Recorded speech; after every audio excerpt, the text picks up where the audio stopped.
There's plenty of things to rag on the New England offense about, but Julian Edelman is not one of them. I'm Sierra Goodwill here with Evan Lazar and Alex Barth. Guys, obviously we've been highly critical of the Patriots offense as they've deserved most of the time, but Julian Edelman, despite a couple drops here and there, he is on pace for a career year statistically. He's been excellent, and he's really been the only guy that Tom Brady can consistently lean on. Unstoppable at times, honestly. Julian Edelman on crossing routes from Tom Brady is maybe one of the most automatic routes in the entire league this year. On crossing patterns, those over routes that they love to run, especially off of play action, Tom Brady is averaging over 11 yards per attempt throwing those to Julian Edelman. It's an automatic route for them. It's, we can go along the league and kind of find some of the automatic routes for other guys, like the choice route with Michael Thomas, for example, might be the best choice route runner in the entire league. Julian Edelman might be the best crossing route runner in the entire league. Some things that he does that I think are really good that make him so good at it, he gets into the route really quickly, and he kind of gets into the body of the defensive back and walls him off from cutting the inside off.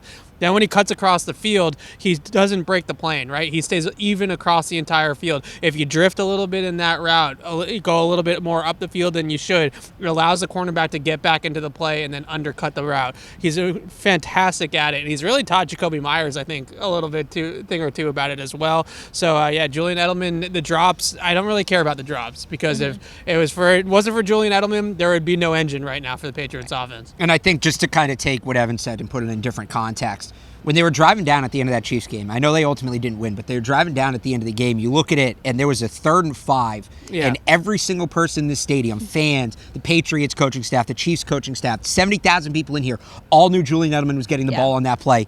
And they were able to get him the ball and pick up the first down, despite it being so obvious. That is what makes him so special. There are, I don't know if you would need 2 hands to count the number of guys in the league who the entire building knows they're getting the ball and they can still make the play. Right. Julian Edelman is on that list. Yeah. And because of the lack of depth at receiver for this team, Julian Edelman's been doubled a lot this season and still found a way to be effective. But how are some ways now that the Patriots offense can kind of scheme and work around the fact that Julian Edelman is going to get the majority of the attention? Well, I think what the Patriots coaching staff needs to do now is realize, okay, they are going to double Julian Edelman. So sometimes they did this with Gronk all the time. They got to use him as a decoy, right? They got to say, okay, go ahead and double him. We're going to be fine with that. And one big thing I think about double teams, if you allow teams to double a slot receiver in the middle of the field, it's going to force Tom Brady to throw the ball outside the numbers and down the field. Low percentage throws that you don't want him to be throwing.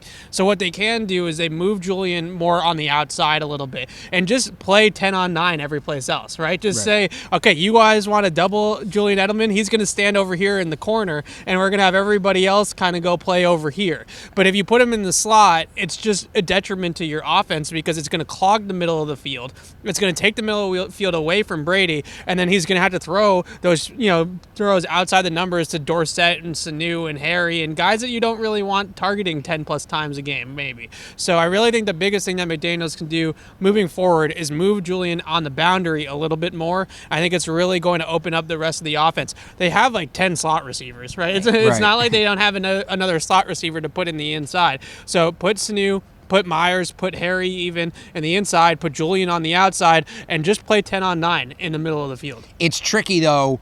And that all makes sense. I'm not saying you're wrong, but you still need somebody to beat coverage one-on-one, which the Patriots haven't had so far. But if you're going to get the one-on-one coverage against guys in the middle of the field, linebackers, safeties, slot corners, things like that, it's much more favorable matchups than trying to throw one-on-one on the perimeter. It definitely helps, but you need those guys to beat the one-on-one coverage. The other issue I have with it is that's when the pressure's bearing down, you're facing a blitz, pressure's bearing down, Brady's not thinking, he's just throwing to Edelman. When you do that, you essentially take that option away. I'm not saying it means don't do it, but I'm not saying you should do it on every snap. No, and I know that, but I think if they're going to double him on 3rd down, you got to move him around the formation. You can't leave him in the slot. It's just taking away anything that they're going to be able to do in the middle of the field because you got that safety crashing down to double Edelman. So usually they're doubling James White too out of the backfield, and there's nothing there.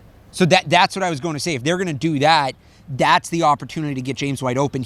They've had trouble getting him open one-on-one with corners, double covered. That may be the guy that you go to, but just the thing about your strategy, again, somebody, and it'll help because they'll be going up against linebackers and safeties, somebody has to start beating one-on-one coverage who's not Julian Edelman, whether you move him outside or not, for this thing to get going. Yeah, I mean, I don't think that's going to happen. So I think that you're going to have to figure it out. You have to get creative with it. Right. Yeah. This Patriots Press Pass is brought to you by betonline.ag. Head to their website, enter promo code CLNS50 to receive your welcome bonus. For all the rest of our Patriots content, head over to our website at clnsmedia.com and subscribe to our YouTube channel at CLNS Media.